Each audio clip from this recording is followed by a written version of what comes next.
খবরে বাংলাদেশের ছাত্রনেতা ওসমান হাদিকে খুনের ঘটনায় গ্রেফতার আরও এক। আগেই দুই মূল অভিযুক্তকে গ্রেফতার করেছে এসটিএফ।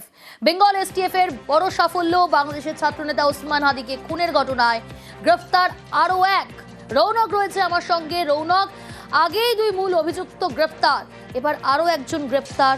কোথা থেকে গ্রেফতার, কিভাবে গ্রেফতার এবং কিভাবে এই খুনের ঘটনার সঙ্গে যুক্ত সে? দেখো, আজই ভোরবেলায় শান্তিপুর বাইপাস সংলগ্ন এলাকা থেকে এই ফিলিক্স সাংমাকে গ্রেফতার করে রাজ্য পুলিশের স্পেশাল টাস্ক ফোর্স। মূলত গত সপ্তাহে যে ওসমান হাদি খুনে মূল দুই অভিযুক্ত ফয়সাল এবং আলমগীরকে পুলিশ গ্রেফতার করেন এবং পুলিশের কাছে প্রথম প্রশ্ন ছিল এরা কোন সীমান্ত দিয়ে প্রবেশ করেছিল এবং কাদের মাধ্যমে তারা ভারতে প্রবেশ করেছিল। সেই সূত্র ধরেই তাদেরকে জিজ্ঞাসাবাদ করায় এই ফিলিক্স সাংমার নাম সামনে আসেন। তিনি আদতে একজন বাংলাদেশের নাগরিক, হালুয়াঘাটের বাসিন্দা। তিনি গত 12 ডিসেম্বরের পরে এই দুই অভিযুক্তকে অবৈধভাবে রাতের অন্ধকারে মেঘালয় সীমান্ত দিয়ে ভারতে প্রবেশ করায় এবং তারপর নিজে বাংলাদেশে ফিরে যান। পরবর্তীতে বাংলাদেশের পুলিশ তার খোঁজে তল্লাশি অভিযান শুরু করলে নিজেও আবার অবৈধভাবে ভারতে প্রবেশ করে এবং ভারতের বিভিন্ন রাজ্য থেকে শুরু করে শিলিগুড়ি একাধিক জায়গায় আত্মগোপন করে। পরবর্তীতে আবারও বাংলাদেশে ফিরে যাওয়ার পরিকল্পনা করেন তিনি এবং তারপরই স্পেশাল টাস্ক ফোর্সের জালে আসে এই ফিলিক্স লাংমা। ইতিমধ্যে যেটা জানা যাচ্ছে, আজ সকালবেলায় শান্তিপুরের বাইপাস সংলগ্ন এলাকা থেকে তাকে গ্রেফতার করা হয়েছে এবং ইতিমধ্যে আজ বিধাননগর আদালতে তোলা হয়েছিল। আদালতের নির্দেশে ইতিমধ্যে পুলিশ হেফাজতে নির্দেশ দেওয়া হয়েছে। বেশ, গত ডিসেম্বরে বাংলাদেশের তরুণ নেতা ওসমান হাদিকে গুলি করে খুন করা হয়। এই খুনে অভিযুক্ত দুজন পশ্চিমবঙ্গের বনগা বাগদা রোড থেকে গ্রেফতার হয়। বাংলাদেশে পালানোর আগেই বেঙ্গল এসটিএফ এর চাল।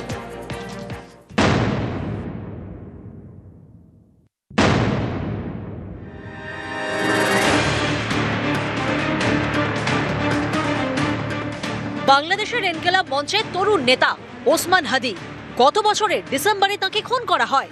12ই ডিসেম্বর গুলি করে দুষ্কৃতীরা। চিকিৎসার জন্য হাদিকে নিয়ে যাওয়া হয় সিঙ্গাপুরে। 18ই ডিসেম্বর তিনি মারা যান। এই হাদি খুনের ঘটনায় দুই অভিযুক্ত রাহুল ওরফে ফয়সাল করিম মাসুদ এবং আলমগীর হোসেন।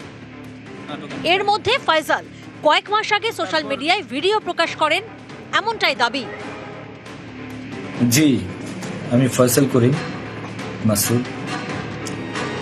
হাদি খুনে অভিযুক্ত ফয়সাল ও আলমগীরকে গ্রেফতার করেছে বেঙ্গল পুলিশের এসটিএফ।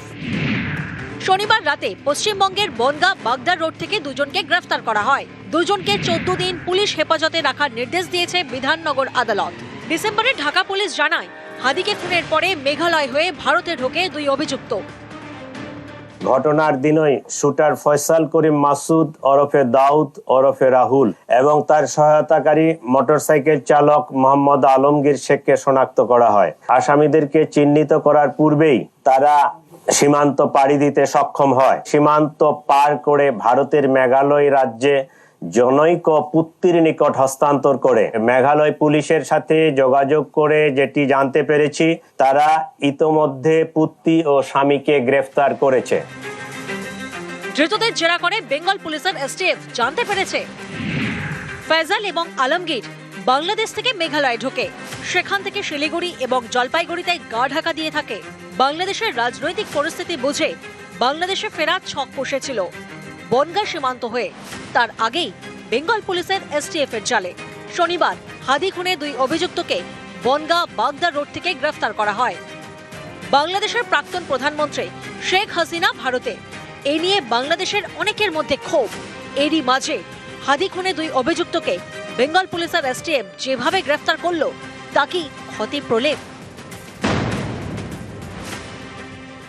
বাংলাদেশ বারবার অভিযোগ করেছিল যে ওসমান হাদির যা খুনি তারা ভারতে পালিয়ে গিয়েছিল। তারা উত্তর পূর্ব ভারতে বেঙ্গলে ঢুকে আবার বেঙ্গল বর্ডার দিয়ে বাংলাদেশে প্রবেশ করার চেষ্টা করার মুহূর্তে পশ্চিমবঙ্গ যে ইন্টেলিজেন্স পুলিশে তারা গ্রেপ্তার করে দুজন খুনিকে। এটা একটা বড় সাফল্য। বাংলাদেশ ভাববে ভারতের সদিচ্ছা রয়েছে, বাংলাদেশের যে অপরাধী তাদেরকে ধরা, গ্রেপ্তার করে তাদেরকে বন্দী প্রত্যর্পণ চুক্তির মাধ্যমে মানে খুব শীঘ্রই বাংলার সাথে তুলে দেবে। অর্থাৎ ভারতের যে সদিচ্ছাটা রয়েছে এটা একটা প্রমাণ। দ্বিতীয়ত হচ্ছে ওয়েস্ট বেঙ্গল পুলিশের যে অ্যাক্টিভিজম সেটা যে আছে এবং তারা যে সক্রিয় হলে মানে অপরাধীদের গ্রেপ্তার করতে পারে সেটাও প্রমাণ।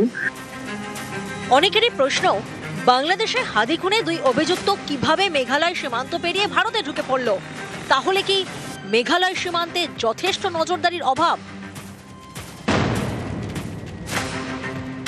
আপনি যদি বর্ডার এলাকাতে যান তাহলে আমি বর্ডার স্টাডি করে দেখেছি যে একজন বিএসএফ যেখানে থাকেন, পরবর্তী বিএসএফ যে মেম্বার তার দূরত্ব 1 থেকে 1.5 কিলোমিটার, মাঝখানে যে কখনো খাল, কখনো জমি, কখনো কচুরিপানার আবর্জনা, সেখান থেকে তারা পালিয়ে আসে এবং সেখানে কিন্তু বিএসএফ কেও ম্যানেজ করা যায়। এটা শুধুমাত্র স্টেট পুলিশের দায় নয়, এটা মেন দায়িত্ব কেন্দ্রীয় বাহিনী এবং যারা বর্ডার সিকিউরিটি ফোর্স তাদের।